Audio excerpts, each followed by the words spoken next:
right, thank you very much. Thank you very, very much, my friend. Welcome aboard. Thank you. I really appreciate this. This is yours truly, Rockin' Dave, the real deal, North Fort Myers, Southwest Florida. I do want to apologize for getting off to a little bit of a late start, but when I have this set up, I don't leave it set up out overnight, especially the guitar synthesizer. I do pack it up and put it over in one of the areas that I pack some of my gear up when we're doing our gigs. And the reason being is, excuse me, it's a little bit warm in here. The reason being is we do have cats, and sometimes around this time of the year, cats or dogs, the fur, and when it gets stuck in some of the pedals inside of your digital gear, it can kind of mess it up a little bit, you know. So I try to keep it clean and that. And I really appreciate everyone that is tuning in. Let's see, I got like saying, Quentin, what's happening, man? Dwight Bailey, what is happening? Let's see, I think, Dwight, you're going to be on tonight with Metalhead Hippie. Dana Everhart, what has happened? Thank you so much, man. Dwight, I really appreciate it. Thank you. As you know, you can see from the pickup, I am hooked up to the GR55 guitar synth. And this is the older model Breedlove guitars. We got this in 2009. This is the Passport. It's made in Korea. Solid spruce top, solid Babinga back and sides. And it is solid Babinga because when you look inside the sound hole, you could see the exact same markings here are the exact same markings inside the sound hole. I have this Planet Waves. I've had this on for a long time. When I did that last video with me just jamming away on the acoustic, I took it off so you could hear the sound of the guitar. But when you're plugged in, and especially doing outdoor gigs and you're loud, this thing does help to prevent some of the feedback. Especially when you're outside and you got, you know, the wind's blowing all over and it just blows the sound back. That really comes in handy. And it's not a bad sound. You know what? I need to turn my reverb pedal off because I do have the acoustic, only the acoustic guitar running into a little bit of a slapback reverb. What I do like about this guitar, like the Ovations, it's a pinless. Now, I have used this guitar at the Bristol Renaissance Fair up in Kenosha, Wisconsin, but mostly I was using the NTX, the Yamaha, and that's this guy right here.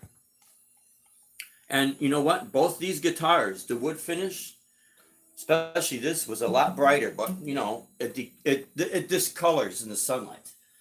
And these two guitars, this is $499, this is $599, and I'm gonna tell you right now, that's the best money I've spent for something that I needed to play outdoors.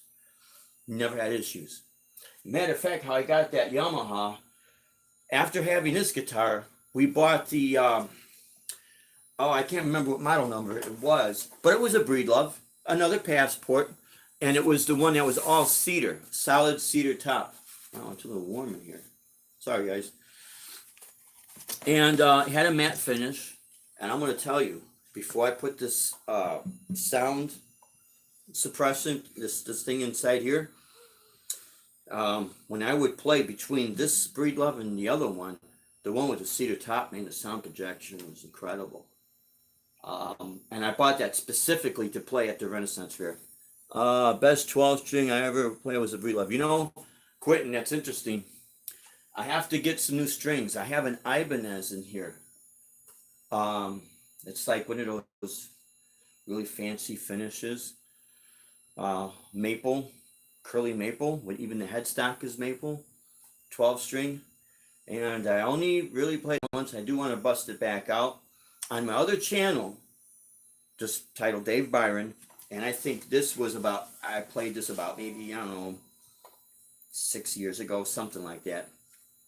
We were doing this gig inside it was called the Naperville Settlement, and it was the historical church that they had there, because it's a historical area in Naperville, Illinois. Dana, what's happening, man? Good seeing you. Hey, I still like that Epiphone, Ed, with those 90s. I played a black one at Guitar Center. I'm going to tell you something. I think it was like $139 or something. I was completely blown away by how great it sounded, man. Nice matte finish. It's a worry-free guitar for doing gigs outside. Great guitar. But on my other channel, there is a really short piece entitled 12 Strings. And I'm playing that 12-string Ibanez acoustic at the Naperville Settlement. And this wooden, church cathedral type. Wasn't super big, but it was nice size. And what you're going to hear is a combination of me plugged into the Bose with the electronic. It does have a built-in chorus. It doesn't really need it though. And you could also hear a lot of the sound specific, straight from the guitar itself. And it's literally entitled 12 Strings, and you'll see what I mean. But it's a great 12-string guitar. So what we did with that other Breedlove, we traded it in for the nylon string because I had to go over a lot of traditional Renaissance pieces. And I had to be careful not to bridge over into the Baroque period, because at that time, the musical director was he was a great guy, but they were but they were strict on, don't play Led Zeppelin, don't play, because it's the Renaissance fair. And the news media would always go there, especially during the opening day for the season. And they always gave us rave reviews, because at that time we were the only festival that was unique, not like any other festival, and not another outdoor festival with yet another cover band playing the same old. It was at that time, it was the only place you could go to truly get away from everything. And it was not too far north from Great America in the Chicagoland area. So, but now this piece here, I think I've titled, I didn't title it yet on my channel. On this channel, if you go back, you'll see me playing the Ibanez electric guitar at La Corte. And I was just improvising to see how well that guitar could do jazz music. But I think I got a title for this song. Maybe I call it I've Been There Before. It has a nice kind of like an bright sound, you know what I mean? The Westone. Oh, hey Dave, have you ever played a Westone Dynasty? You know what? I probably have, if it wasn't called that back in the day, but I do remember Westone guitars. God, I know I had for a very, very short period of time, a Washburn. It was Washburn's version of an Explorer. So you know how that horn comes out? It came out kind of stubby. Everything was kind of like stubby on that guitar. But I know I've played a couple of Westone guitars. I'm going to look up that model. I'm glad that you mentioned the model name. Yeah, we have a similar thing called the Medieval Fair. Yeah, Ed, that's what they call it down here in Sarasota. There used to be one down here in Fort Myers. And a few months, the same year, in 2017, I think this was in late January or early February 2017, when we were still up in Illinois, we contacted the Medieval Fest down here, and the musical director, or the director of it, he said, yeah, come on down. Our fair is in February, so I think we missed that because we came down to visit in March. But he did say you could still come down, and it's not their office, but their office is linked to another office, and they could have someone like meet me there, and I could play a few, pieces for them, and just have a discussion so they can meet with me. And then the other auditions would be earlier that year, the following year. And then to see if you got the price. He says it's really easy to get in though. But what happened was the property that they were using down here in Fort Myers, someone wanted to use that property for something else, and that canceled. But they still have it up in Sarasota. And actually, Ed, it used to be the Renaissance Fair in Kenosha, Wisconsin. It used to be called King Richard's Fair, and then they changed the name for whatever reason. I think it lasts like a summer long. Yeah, it would be during the summer. Well, especially up in the north, it had to be up in the summer because you can't, you cannot be out there in any type of cold weather, and especially if there's any type of freezing, and then you got those horses. If the Medieval Fest does jousting, You can't, you got to be careful because of the horses, because it's very expensive. Guitar Meet Sign, what is happening, man? I gotta get check out more stuff on your channel. I've been kind of very very busy lately because I'm putting together a guitar program, and I have to, before I could release it or anything. I got to see about the copyrights. It's not going to be copyrighting A minor chord or C or anything. It's my method of how I've learned, how I've memorized the fretboard, and how I'm writing this out. You'll get music theory, but you could get everything. I'm writing everything out from a performer's standpoint, from an easy way to understand this, from a guitar player who maybe not understand all these formulas. But you see, people think that's the only way to understand music theory, and if they've ever played or studied classical guitar, you're going to understand that. No, there is another way. I can't really say too much because I have to get it copyrighted. That's the thing. But I'm trying to make it as simple, ridiculously simple as possible, so that people like us who we don't understand these terminologies, and we don't want to sit there and just waste a whole lot of time because we're out there performing, and we need a means of communication to other musicians that they should be able to understand this. If they don't, then there's something seriously wrong. And it's not going to be from me explaining things. It's going to be from, being drilled in your head that there's only one way to understand it, and that's not the case, because it's, again, let me see if I can turn this up a little bit. If anybody has studied classical guitar for any degree and for any reason, you're going to see why. You're going to see exactly, everything's going to kind of make sense.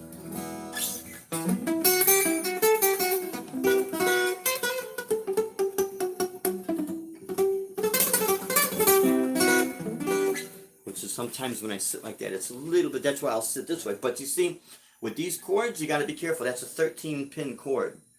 If you buy a guitar synthesizer, my friends, and I'm not talking about the Boss SY300 that doesn't need that special chord. I'm talking about like the latest Roland, the latest Boss, or the GR55. And if you don't have the cable, and if you think someone tells you to buy a MIDI cable that's going to hook up to your controller, don't listen to them. It's 13-pin. MIDI is 5-pin. It ain't going to work. I love that.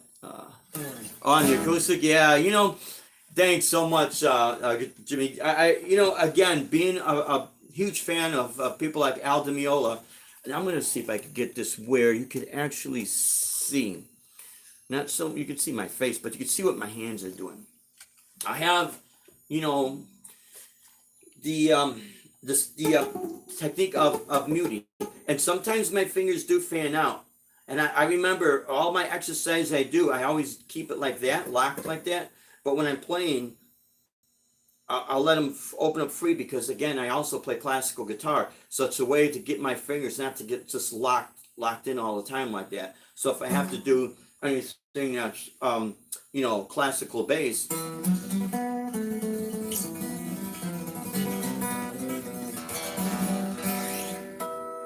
I have that accent.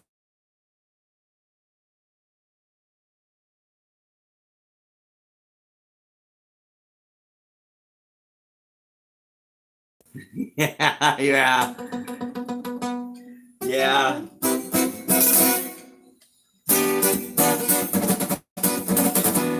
But see, I get influenced by people, but I always take it to what's comfortable for me. Always, So you keep them open when you can, switching techniques. Yeah, and you know what, Jimmy, sometimes they'll just open up by themselves. And I don't force my fingers and hands to do something that could be, how would I say, start to be uncomfortable. And I started realizing, it took me a long time to realize exactly why. And sometimes when I'm doing that, you might see my hand like this when I'm doing really fast speed bursts. And it took a really long time for me to understand why. It's because I'm not doing only things, one-dimensional. I have all these other techniques that I use for these different styles of music, and throughout all the years of for a long time, this was our only source of income.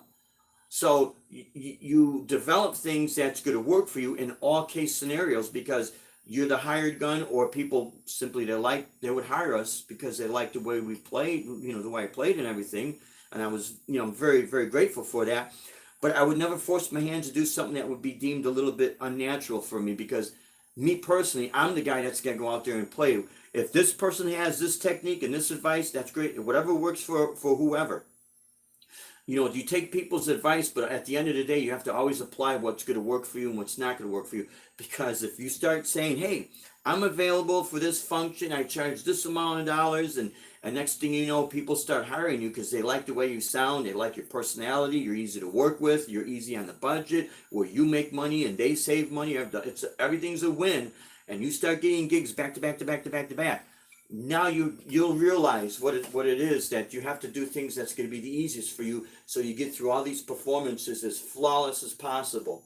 And when people's advice is always good to listen to and see if it's applicable to you. But if it doesn't work for you, it simply doesn't work for you, and it's you are you. That's basically what I'm trying to get at. Yeah. Hey, how's Anthony again? How's it going? I didn't mean to. Sorry about that, my friend. Yeah, I got on your channel, but whenever you feel comfortable about putting any type of, material, do it at your pace. Do it at your pace, because you have to do things that's going to be easiest for you. You know what I mean? And don't feel rushed. But at the same time, don't feel like, okay, what I'm playing is not good enough. Okay, that's not good enough. Okay, this is not good enough. And you know what happens? You know what happens when people procrastinate? And I'm not saying you're a procrastinator or anyone out there, but you know what happens when you listen to other people say, no, you can't do that because it's not post-production. No, you have to use Pro Tools. No, you have to this. No, you have to that. And then you start saying, okay, I got to save up this money, that money, and whatever. Time goes by, man. And there's nothing worse than you let time go by because you want to listen to what someone else is telling you. And then by the time you take their advice and you do what you thought was the right thing, oh, that's old technology now. You don't have to do that. You see what I mean? So, but anyways, how I develop my technique, a lot of it is from practicing, but listening. Listening is crucial. And another thing, when people say don't noodle, I mean, I know what they mean by if you just, sitting and not doing anything, you're not focused, that's different. But some of your best ideas are going to come from when you're noodling. So it kind of goes hand in hand. Okay, I'm going to play something else here, and then I'll get back and check out the chat. And I'm not going to be on here too long because I have a couple errands I have to run on as well. Let's see, the only reason why I'm not uploading is because that's different. Yeah, you see, sometimes, Anthony, we get bad internet connection down here in Southwest Florida with these storms, and sometimes it's just like that. I'll get on to go, like I went to try to get on my friend Stafford Studios Friday night, and it was a little bit late I was getting on, and then it was just kept buffering and wouldn't let me get on. And then I tried to get on a few other YouTube channels, and it was doing the same thing, buffering, no connection, can't find the connection. I'm like, great. Yeah, that is crazy, See, that's why I don't rely on this source for income. I mean, I appreciate it. It would be nice. That's fine. But until it is foolproof, where there's no downtime, I don't have any issues. Because if people start spending money to watch me play and they can't get on, they're gonna feel like, hey man, what's going on? I'm paying for it, but I'm not getting what I'm paid for. And I don't like doing that,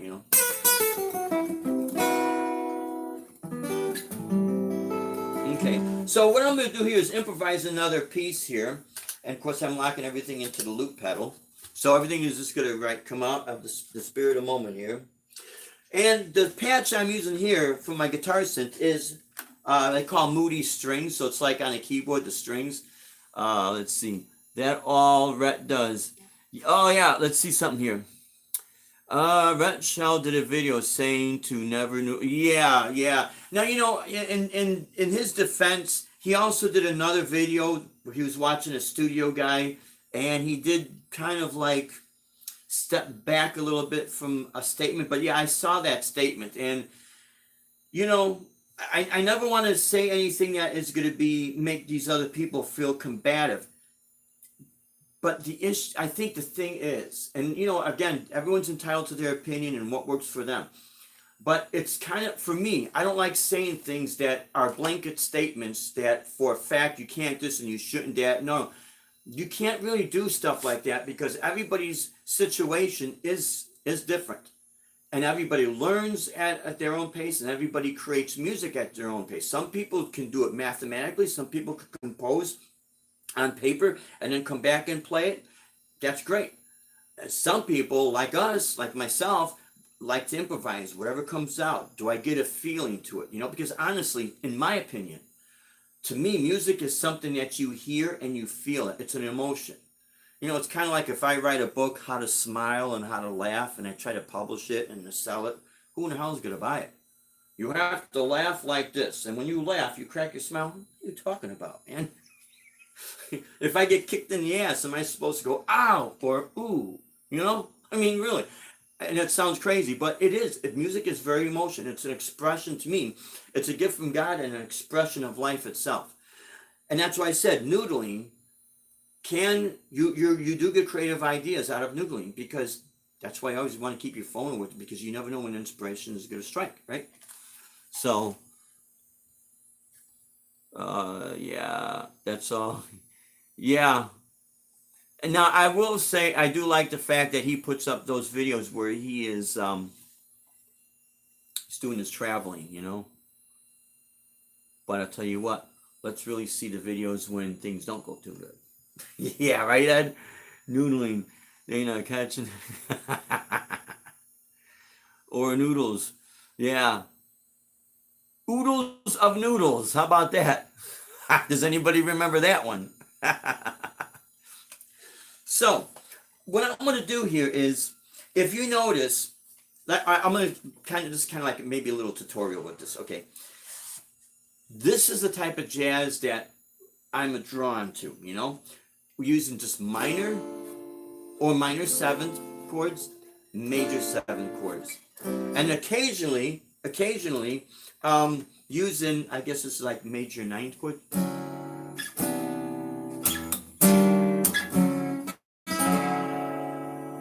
It has a certain feel, a certain, feel that I could adapt to, or I could just get creative with, And sometimes it's easier on the ear. I know you get your traditionalists in jazz music that just say, no, that's not traditional jazz. And yeah, they do have a point. But that's why I call it jazz fusion, because it's a blend of different styles. So anyways, what I'm going to do here, but real quick here, sorry guys, I really appreciate it. I could come up with melodies really easy without even thinking of scales and modes and any of that crap. Throw it out the window.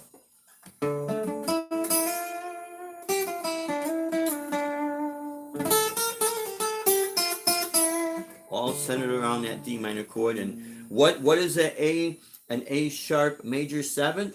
It's like a D minor chord with playing an A sharp right there. Janice, what is happening? You're shopping. Well, I'm going to have to be doing that in a few minutes here. Now that's an H sharp major 7 with an open E. So you have that F note and that open E blending.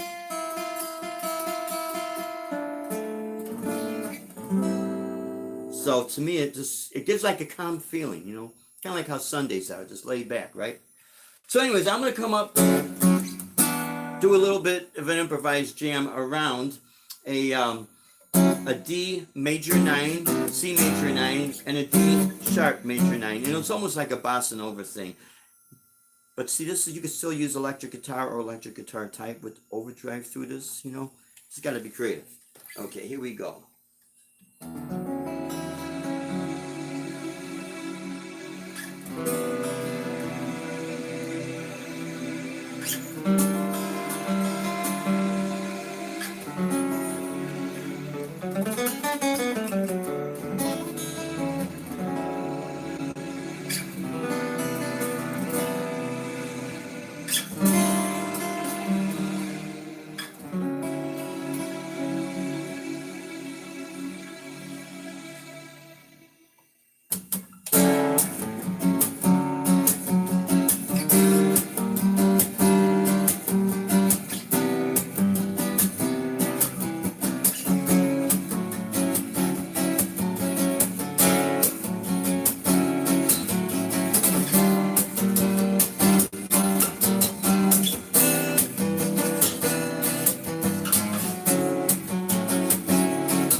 Something like that, my friends. A lot of it is very rhythmic. I think the hardest thing to teach people to do, and you might notice Guitar Meets Science because you know about this rhythm. Thank you so much. I really appreciate that, Dana. Is that it's not always a fast rhythm like that. Sometimes what you're hearing is a little bit slow, but basically what it is, it's playing rhythm with a sense of percussion.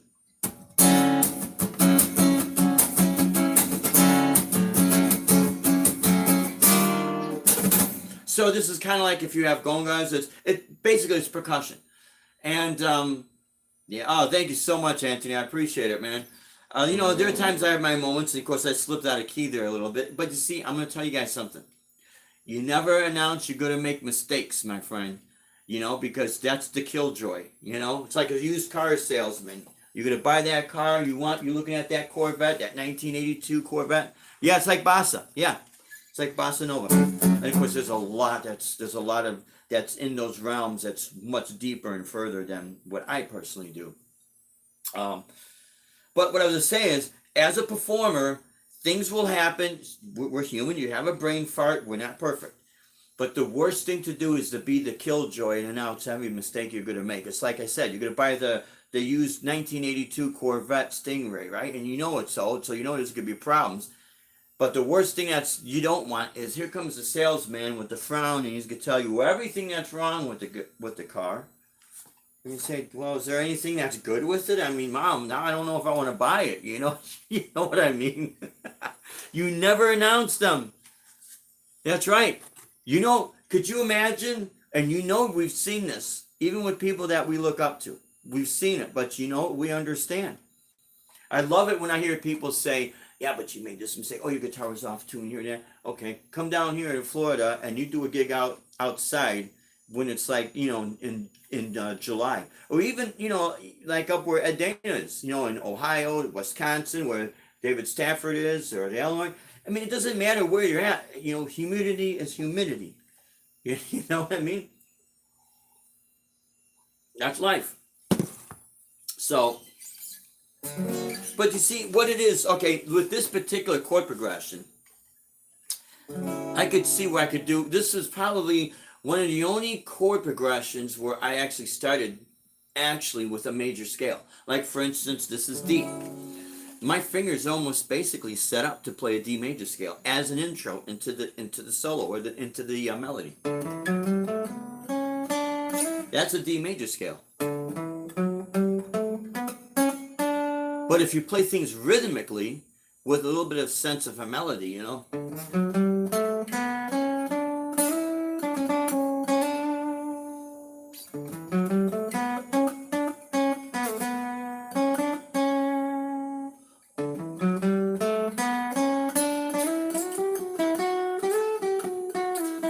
Now, I know I could go to another string, and I know I could do hammer-ons and pull-offs, but sometimes a slide and walking up one string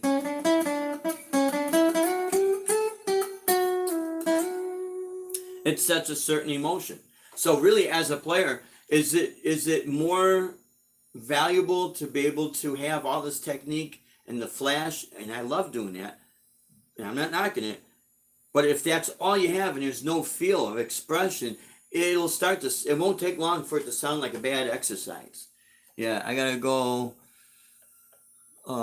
Let's see. Okay, gotta go. Maybe back. Yeah, Jan, it's not a problem. You know what? I might. By the time you get back, I might have to wrap this up in a few minutes because I do have to go on I gotta go on a little bit of a run. I gotta go to the store real quick, and so I really appreciate you stopping by, though. Really, really do. So basically, that's what you do. Look at when you play guitar and you're playing a chord progression. If you're not too sure. And I know a lot of people always refer back to Randy Tritt. What is happening, man? Thank you for tuning in, brother. You know what? I'm going to ask you guys out there. Have you noticed that sometimes when you try to get on certain channels, it's like these messages come up and say it's inappropriate or it's this or that or it's just buffering? I've never known Randy to say anything inappropriate. Never. But I don't know what is going on, and it's not just on your channel. This happened too, Randy. And I'm only saying this because this is what has happened. It's been on other people's channels too. I go to get on, and this thing is buffering, and something comes up that it says user password not friendly with. Is it friendly? Is it appropriate? I'm like, what is this? And I'm just thinking that maybe YouTube has just been bombarded with everything because everybody's in lockdown. So, but yeah, what I was just saying is, so whether you're doing minor, major chords, whatever the case might be, it's good to have the theory. It really is. I'm not knocking it, but when you're performing, if you start to get stuck and all of a sudden the spotlight is on, that's not the time to start to analyze and getting critical and this, that, and the other. And I'm not knocking it, but you have to make something come across as musical. Otherwise, that's just my opinion. Yeah.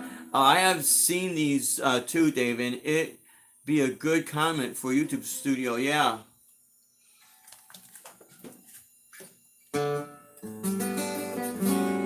So with this guitar synthesizer, when you pull the pedal back, sometimes it's like a volume pedal. So if I bring it in, let's see,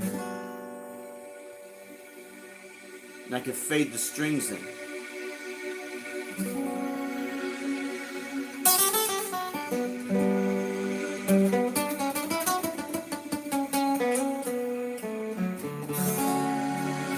So you have that, which is pretty cool. And on this particular patch here, it'll say 80s stacked piano, and what they mean by that, slow strings. Now when I bring the pedal in,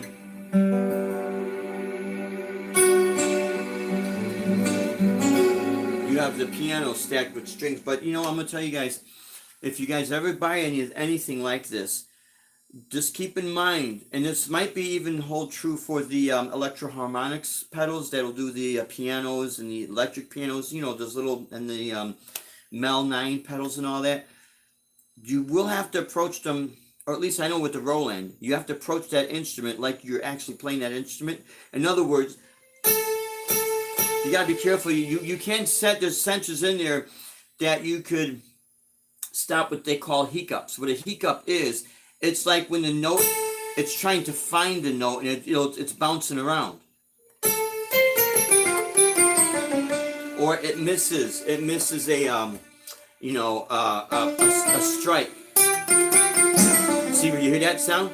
See, it jumped, because I hit it too hard. You hear that? So you have to really, really work with these things, and it does take a little while just to get used to that. So, I mean, there's certain things I'll use it for, and I'll take those. Yeah, I haven't seen him in a while. I wonder if he changed his name. Oh, what's this? Yeah, well, thanks, guys. Weird, I had a guy upside down come into my chat, and every time people said hi to him, I had to approve it. You know what? That sounds really familiar. Guitar Meets Science. That name is really familiar. Now, I'm not saying that this particular person is doing it, because you do have people that are stealing people's icons or their little, what do you call it, avatar with the picture, and then they're going out there and they're disguising themselves as other people, and I mean, that's just crazy. That's uncalled for right there. But if that ever happens to you, this is how I look at all this. In any of my comments or on any when I'm doing live, if there's something that is deemed that's like, huh, I didn't know this guy thought this of me or whatever, and it's one of you guys, before I even think it's one of you guys, I'm gonna say, I wonder if they got their channel hacked and somebody is using someone out like your name and going around and saying rude remarks. Because you see, after a certain amount of time, you can kind of tell a person's personality. You know what I mean? And everyone does make mistakes, and I always give people the benefit of the doubt. And the reason why I say this happened to Robert's Guitar Dungeon on what was it, on Pete Thorne's channel.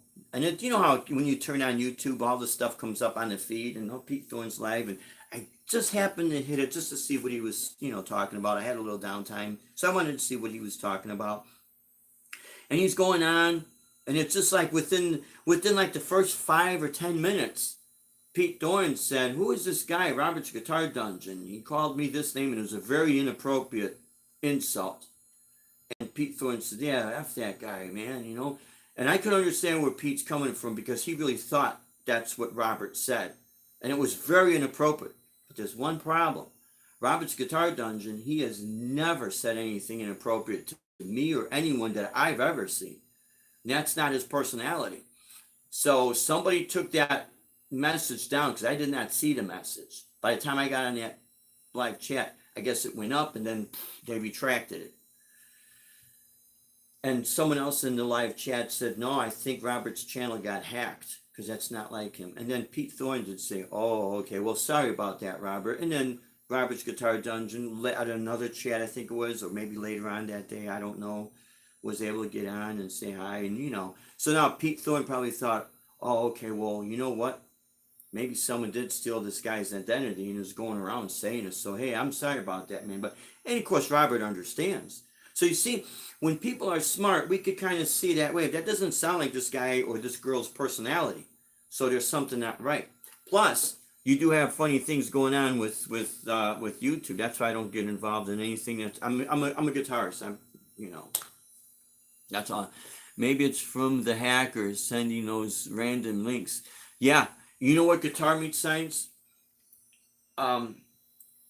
I am very thankful, and I thank for all my people, all my people. They're not my people. All the people that subscribe to my channels.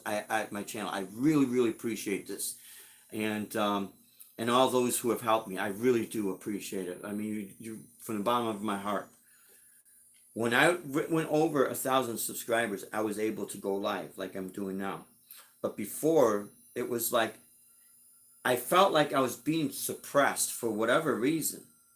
And I thought, this is very strange.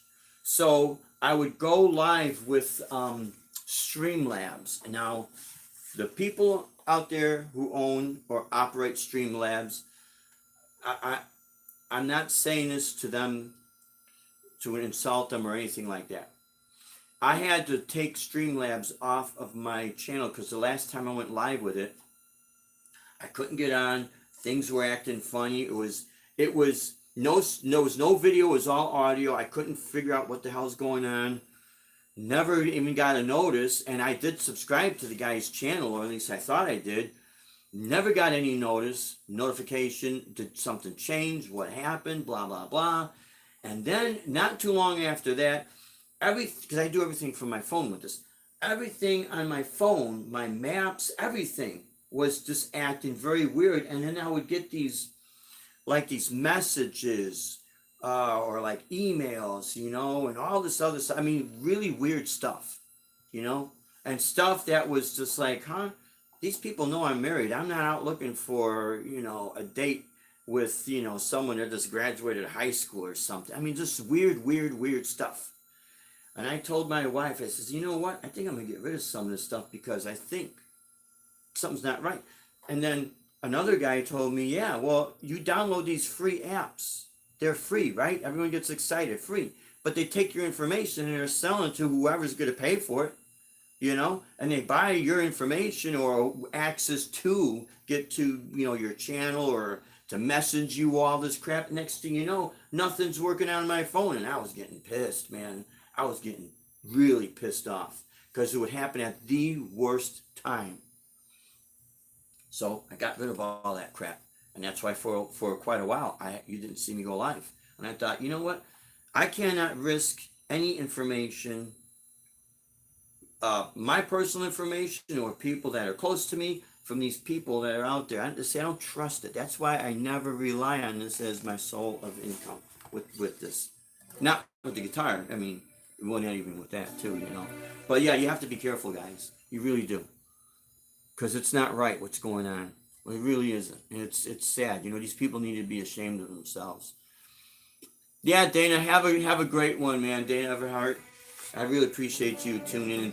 You know what, guys? I'm gonna have to get going because I really gotta go. I really have to go to the store before this shop closes, and I got to a late start with this. So what I'll probably do is maybe if I get a chance next Sunday, I'll see if I could go earlier and do another, like jazz fusion with the electric guitar, and this and more in depth, and where I'm actually gonna play more songs and talk about, like I did say in my when I posted the advertisement or whatever the hell you call it. See, this technology is still new to me.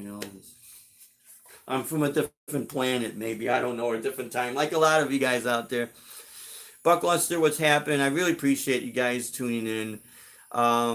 Yeah, thank you so much. You guys have a great weekend. I'm gonna see if I can tune in on Metalhead Hippies live chat, and yeah, support Metalhead Hippie, David Stadford, Guitar Meets Science, Joe Wentz Project, Ed Dana, all you guys, Buckluster and Dana Everhart, Dwight Bailey, let's pull together, man, and this is right now our instrument is surviving and thriving on the internet and on YouTube. Out there, well, see, there's nothing happening out there because everyone's locked down. But in mainstream, it's not as popular as it once used to be. Maybe YouTube will help change that. But if we allow everyone to go like this at each other, and these people that I would call those trolls, those are going to be the people that's going to destroy it for everybody, But anyways, my friends, thank you for tuning in. I'm sorry, but I'm keeping this short. But next Sunday, I'm going to really shoot for next Sunday, get a little bit longer in depth with the playing, and then I'll start to show you some of the pedals as I'm using them, so you get an idea what's going on. Anyways, guys, you guys stay safe. Thank you so much for tuning in. Stay safe, stay true, rock on, and God bless you. Thank you so much. Take care.